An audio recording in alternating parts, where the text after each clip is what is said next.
good morning po sa lahat. For today's video po, magluluto po ako ng ginataang talapia.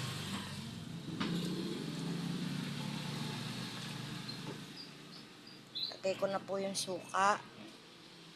Lagay ko na po ang luya,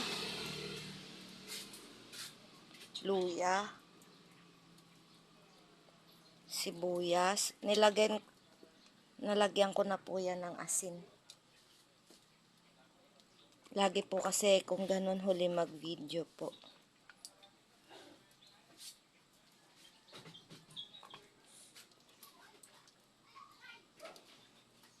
Nasaan na yung paminta ko? Oy, paminta, nasaan na ka? Teka lang, hanapin ko lang. Nabuksan ko na yun. Dinaganan pala ni kuya. Nandiyan na? Oh, paminta.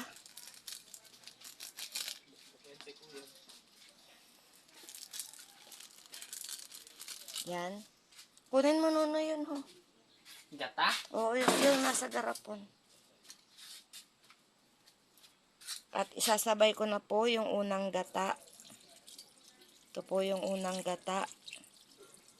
Yan, masyadong marami. Enough na. Tama na yan. Kaya padaan dyan, oy. Buhatin mo pala na, hindi kaya ng baraso ko.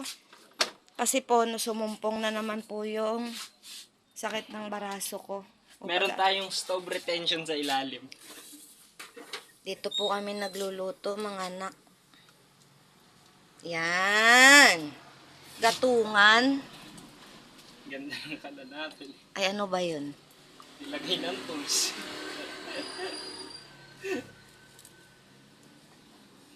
Aray ko. Tumigay na yata yung talanan. Ulitin. I-ano ko na lang po ulit kayo mamaya. Update ko po kayo mamaya. Ayan na po siya. Ayan na po, kulong-kulo na ang ating ginataang talapia. Paiigahin po natin yan, saka natin lalagay yung kakanggata.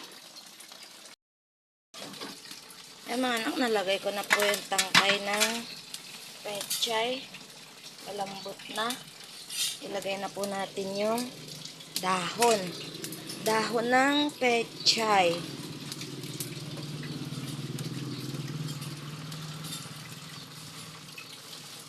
Dito po sa amin, mahal ang mga gulay.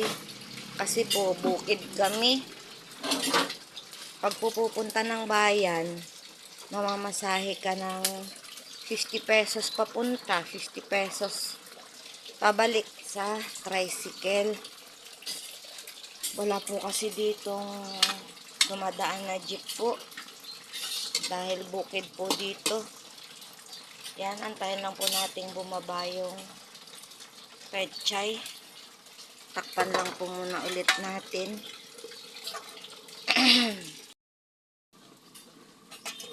Ayan na mga anak. Ang ating ginataang talapia. Ilagay na po natin yung kakanggata.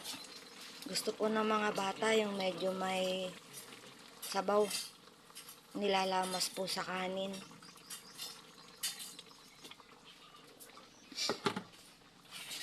Yan. Masarap po sana yung naglalatik-latik. Ang dalawa ko pong anak, gusto yung may ganyang sabaw-sabaw. So, ayan na po ang ating ginataang talapia. Yan, nilagyan po namin ng sili. Pero naipagbukod na po namin si nanay, kasi po si nanay hindi kumakain ng maanghang. Ayan. Pag mga solid kaharabas po kasi kami. Maraming salamat po sa panonood. Ingat po kayong lahat. God bless us all. Bye-bye po. Love you all.